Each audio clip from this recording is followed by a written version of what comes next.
What's going on, y'all? How's everybody doing out there? Hope you guys are good. Hope you're enjoying yourself, or getting to a space of calm or peace, or insight, whatever it may be during this time of quarantine. Now we're all stuck in the house, and we're all kind of going through this collective experience together, and it's really interesting. So today I wanted to talk to you about the sixth part in this 6-part series of taking action during this time of quarantine.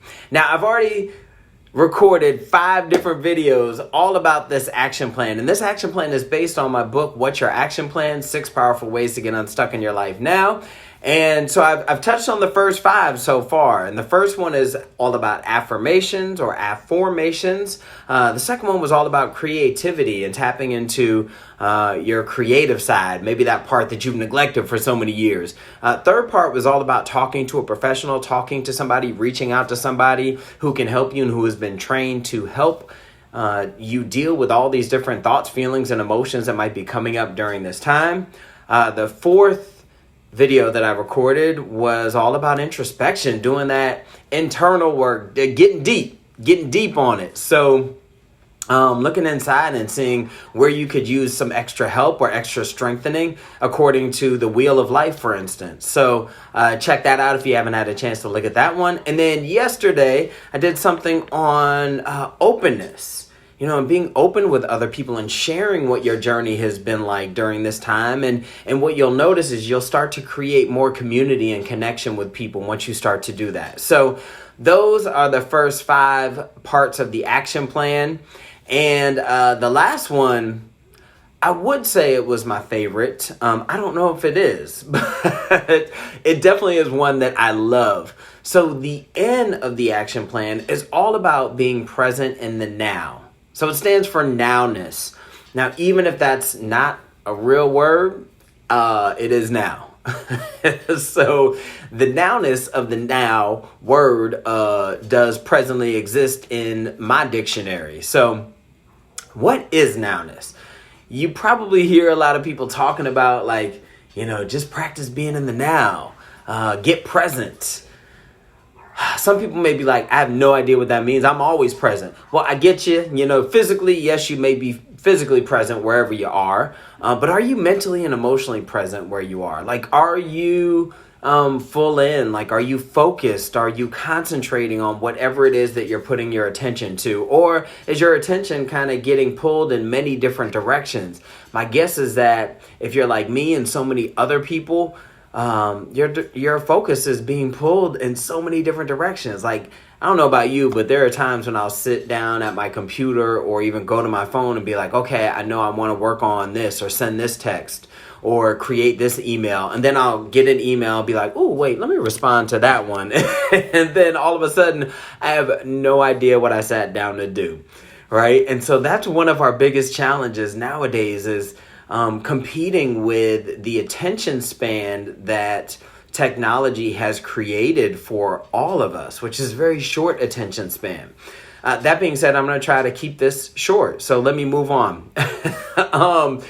So all about being present in the now, and it's about bringing your mind back to whatever it is you're doing. But I'm just curious, even at this time, what does being present mean for you? What have you noticed nowadays as you are sitting with a lot of extra time, or maybe you're sitting in your home office when you didn't have that space before? What does that all mean for you? How different does that look for you? And how have you even become more mindful in your everyday life? Now, let me explain to you something about the concept of mindfulness, because you may not know what it is. And so the concept of mindfulness is about being mindful of, full of mind, full of focus and concentration, but also mindful of the present moment without judgment. And it's about, oh, hey, Renee. Hey, Jamie. What up, y'all? It's like my family is joining me. Hey, Dana. Yeah, so being present in the now is all about, and being mindful is about taking note of whatever it is that you're doing. And it's without judgment. It's without, saying what you should or shouldn't be doing. It's don't be a should head, right? Like, don't should yourself all over the map. It's this is what you are doing. This is what you are thinking. This is what you are feeling. There's no judgment about it. It's like, going outside on a cloudy day and just watching, or not so cloudy day, but just even watching the clouds go by, and just taking notice of them. Like, you don't judge them. You don't say that cloud should look like X, Y, or Z. You just say, oh, wow, that cloud looks like, a Cheeto. I don't know. Same thing, like almost as though you're standing on the river of a bank, or of a bank of a river, I should say, or a lake. And you're just kind of watching the boats or the debris go by, and you're just taking note of it all. You're not saying what should or shouldn't be in the water, but it's just saying, oh, there it is, there it is, there it is. And that's what we do with our thoughts when we're being mindful. We just say, oh, there's another thought, there's another thought, there's another one. And again, without judgment. So I'm sure that for a lot of people now, it's been tough, because this is the first time that you've actually sat with a lot of your thoughts and feelings for an extended period of time. Sit with it, y'all. There's nothing to do. Like, there's absolutely nothing to do with those thoughts, feelings, emotions. Like, there's nothing to change, right? And even with the ones that feel uncomfortable and gross and icky, like there's nothing to do with them, but just to notice why they came up and when they came up, and just to practice being curious with them. So, which, by the way, I think I said in another video, curiosity actually increases your T cell count. So, get up on that and practice being curious in whatever it is you're doing. What up, Titus? So yeah, how have you become mindful in your everyday life since being quarantined? I'm just curious about that. And how have you, if you haven't had one already, but how have you cultivated your meditation practice? And just in a nutshell, meditation is all about just being present with your breath, right? That's just a way to practice meditation. There are plenty of different meditations out there, but essentially it's just about bringing the focus and awareness back to your breathing. That's it.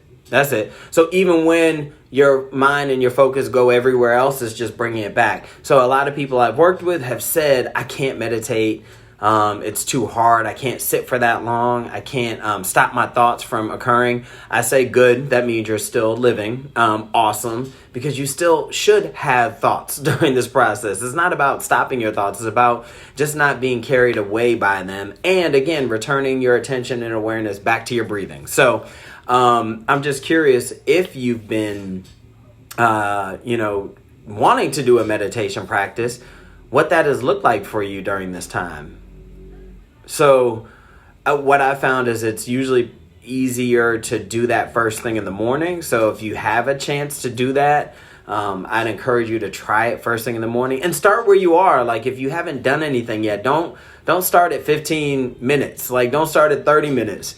You wouldn't go into the gym and try to lift 200 pounds when you haven't been there in a long time. You'd start at like 10 pounds, right? And slowly work your way up. So start where you are and give yourself grace and forgiveness and just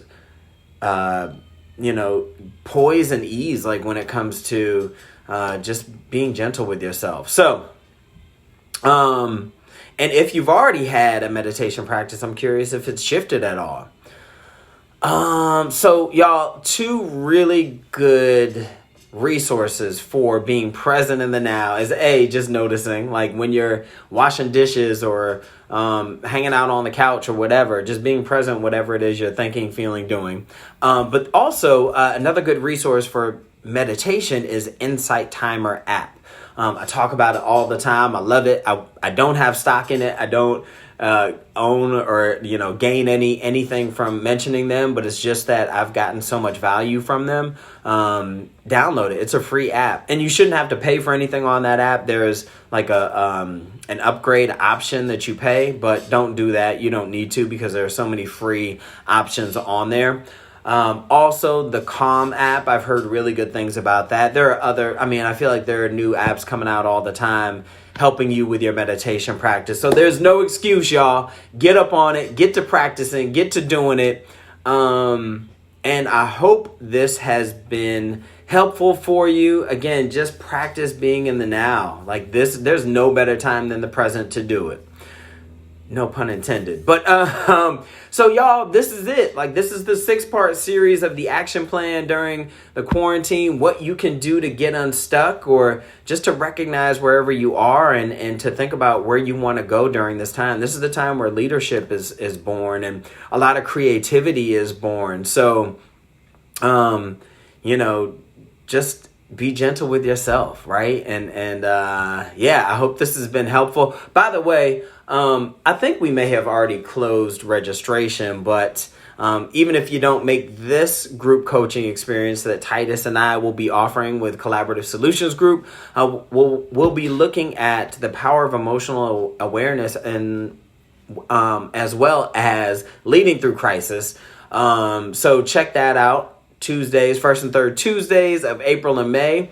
I don't know if we still have space though. So, but hit me up. Let me know if you're interested, and maybe we can get you involved in that. And also my book, What's Your Action Plan? 6 Powerful Ways to Get Unstuck in Your Life Now. That is available on any ebook platform. I believe maybe not Amazon. Last I checked, it looked like it's no longer on Amazon, but it's certainly on Nook, as well as iBooks and Hoopla, which is your library app, all free. The library, and then $1.99 on the ebook. So I've taken the price down because I want more people to enjoy it during this time. I know you guys got some extra time to read nowadays, so check it out. Thank you all for tuning in. As always, I appreciate you and your energy and your love and your support, and you for being you. I appreciate it. So thank you guys. I'll see y'all later. Peace, love, and light.